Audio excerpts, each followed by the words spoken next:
வணக்கம். நம்ம இன்னைக்கு வீடியோவில் எங்கள் வீட்டில் எப்படி குழம்பு பொடி தயாரிக்கிறோன்னு உங்களுக்கு நான் சொல்லித்தர போகிறேன். வீடியோவை கடைசி வரைக்கும் பாருங்கள். குழம்பு பொடி ஒரு வருஷம்னாலும் கெட்டு போகாமல் இருக்கிறதுக்கு உங்களுக்கு நான் ஒரு சீக்ரெட் சொல்கிறேன். வீடியோவை கடைசி வரைக்கும் பார்த்தீங்கன்னா தான் நான் என்ன சீக்ரெட் சொன்னேன்னு உங்களுக்கு தெரியும். ஸோ வீடியோவை ஸ்கிப் பண்ணாமல் பாருங்கள். குழம்பு பொடி அரைக்கிறதுக்கு இப்போ எல்லாமே வறுத்துக்கலாம். இந்த மாதிரி ஒரு அடிகனமான பாத்திரம் எடுத்துக்கோங்க. இப்போ நம்ம முதல்ல மல்லி வறுத்துக்கலாம். மல்லி கொஞ்சம் புது மல்லியை வாங்கிக்கோங்க. நான் நாட்டு மல்லி வாங்கி வச்சுருக்கேன். இங்கே பாருங்கள், நாட்டு மல்லி கொஞ்சம் வெள்ளை மல்லியாக இருக்குது. இதை தீயை ஒரு மிதமான தீயில் வச்சு இப்போ நல்லா வறுத்துக்குங்க. கறியிடக்கூடாது, பொன்னிறமாக வர்ற மாதிரி வறுத்துக்குங்க.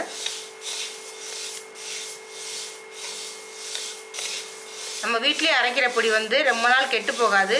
கடையில் வாங்குகிற பொடியெல்லாம் நிறைய கெமிக்கல்லாம் சேர்ப்பாங்க. இது நம்ம 1 வருஷம் 2 வருஷம்னாலுமே பொடி கெட்டு போகாது. மல்லி நல்லா வாசம் வர வரைக்கும் நல்லா வறுத்துக்குங்க. இப்போ மல்லி வறுபட்டுருச்சு.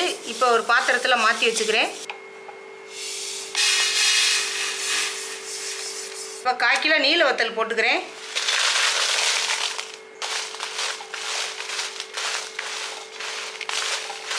இப்போ இது நாட்டு சம்பா வத்தல் போட்டிருக்கேன். இப்போ மல்லி 1/4 கிலோ எடுத்துருக்கோம், வத்தல் 1/4 கிலோ எடுத்துருக்கோம். இந்த காரம் சரியாக வரும். உங்களுக்கு தேவைன்னா கொஞ்சம் எக்ஸ்ட்ரா வத்தல் போட்டுக்கலாம். இதை நம்ம வறுத்து முடிக்கிற வரைக்கும் அடுப்பு கொஞ்சம் சிம்மிலே வச்சுக்கோங்க. இப்போ வறுத்தாச்சு.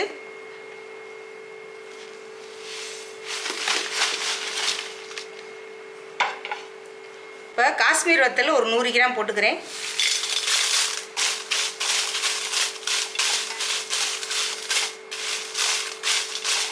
காஷ்மீர் வத்தல் போட்டிங்கன்னா கொஞ்சம் கலர் கிடைக்கும்.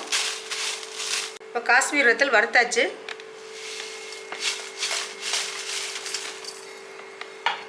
இப்போ துவரம்பருப்பு போட்டுக்கிறேன். அது 25 கிராம் போடுறேன்.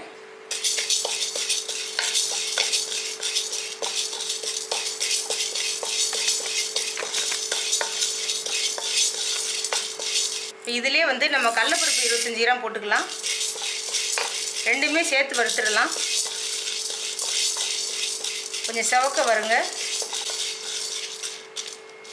இப்போ 25 கிராம் கடலைப்பருப்பு, 25 கிராம் துவரம்பருப்பு போட்டிருக்கோம். இந்த அளவுப்படி சேருங்க. அதுக்கு மேலே சேர்த்திங்கன்னா குழம்பு ரொம்ப திக்காயிரும். இப்போ பருப்பை கொஞ்சம் தீயை சிறுத்து வச்சு வருங்க. பருப்பை வறுக்க கொஞ்சம் டைம் எடுக்கும். கொஞ்சம் பார்த்து வறுத்துக்குங்க. இப்போ இந்த பொருளெல்லாம் நம்ம வறுத்து அரைக்கிறோம்ல, இதை வறுக்காமல் கூட நீங்கள் பொடி பண்ணலாம். அதுவும் நல்லாயிருக்கும். ஆனால் ரொம்ப நாள் வச்சுக்கிறதுக்கு வறுத்து அரைச்சோம்னா கொஞ்சம் கெட்டு போகாமல் இருக்கும். இப்போ பருப்பை வறுத்துட்டோம்.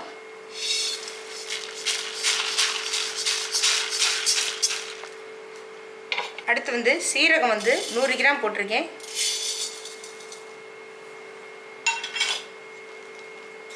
நான் சொல்கிற அளவுப்படி போடுங்க. குழம்பு பொடி ரொம்ப டேஸ்ட்டாக இருக்கும். நீங்கள் அளவை கொஞ்சம் மாற்றினீங்கன்னா பொடி வேறு டேஸ்ட் வந்துடும். எந்த பொருளும் எக்ஸ்ட்ரா சேர்க்காதீங்க. நான் சொல்கிற அளவுப்படி போடுங்க.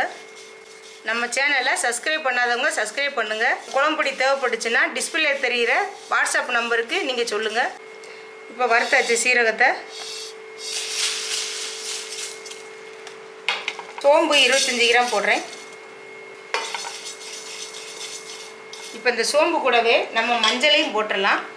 ஒரு 4 மஞ்சள், விரலி மஞ்சள் எடுத்து வச்சுருக்கேன், அதை போட்டுடலாம்.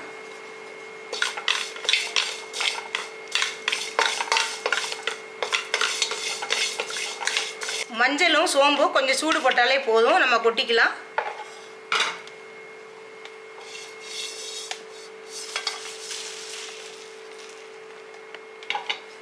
இப்போ மிளகு 25 கிராம் போடுறேன். மிளகு வழுக்க மிளகுன்னு கேளுங்க. இது நயமான மிளகா இருக்கும், நல்ல காட்டம் ஜாஸ்தி இருக்கும். இந்த மிளகு 25 கிராம் போட்டிருக்கோம்.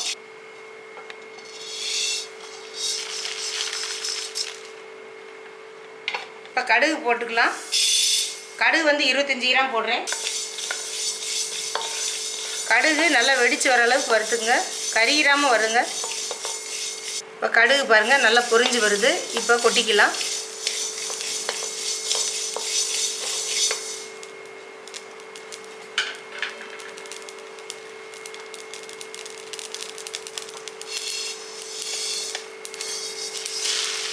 இப்போ வெந்தயம் வந்து ஒரு 20 கிராம் போட்டுக்கலாம்.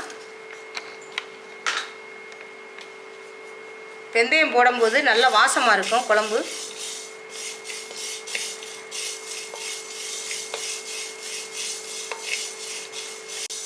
வெந்தயத்தை வதக்கும் போது நல்லா குழம்பு வாசம் அப்படி வரும். கருவேப்பிலை வந்து ஒரு கைப்பிடி அளவு போட்டிருக்கேன். கருவேப்பிலையில் நிறைய சத்துக்கள் இருக்குது. குழம்புல நம்ம தாளித்து கொட்டும் போது வெளியில் தூக்கி போட்டுருவாங்க. இந்த மாதிரி பொடியில் சேர்த்தோம்னா எல்லோரும் சாப்பிட்ருவாங்க. இப்போ கருவேப்பிலை நல்லா பாருங்கள் முறுமுறுன்னு வறுந்துருச்சு. இதை இப்போ கொட்டிக்கலாம்.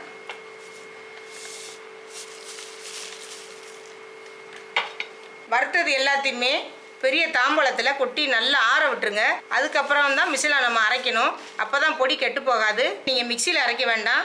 ஏன்னா மஞ்சள்லாம் இருக்கிறதுனால அரைச்சோம்னா பிளேடு போயிடும். அது மிஷினில் கொடுத்து நல்லா வந்து நைஸாக அரைச்சிக்கலாம். இப்போ நம்ம வறுத்தது எல்லாமே மிஷினில் கொடுத்து இந்த மாதிரி அரைச்சி வச்சுக்கிட்டோம். இங்கே பாருங்கள் எவ்வளோ பொடி எவ்வளோ நைஸாக இருக்குன்னு. இது பொடி கெட்டு போகாமல் இருக்கிறதுக்கு என்ன சீக்ரெட்னா, நீங்கள் வந்து கல்லுப்பு இருக்குது பாருங்கள். கல்லுப்பை லேசாக வந்து இளந்தீயில் வறுத்துட்டு இதோடு சேர்த்து 2 ஸ்பூனை போட்டு அரைச்சிட்டிங்கன்னா பொடி வந்து கெட்டே போகாது.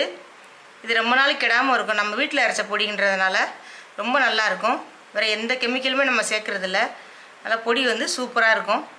இப்போ நம்ம பாட்டிலில் எடுத்து வச்சுக்கலாம்.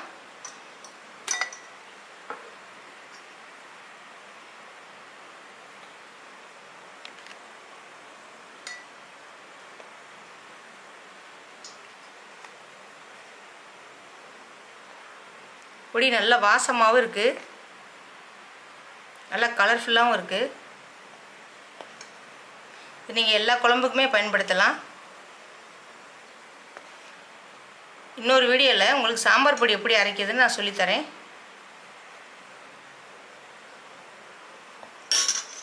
இந்த மாதிரி ஒரு ஸ்பூன் போட்டு வச்சுக்கோங்க.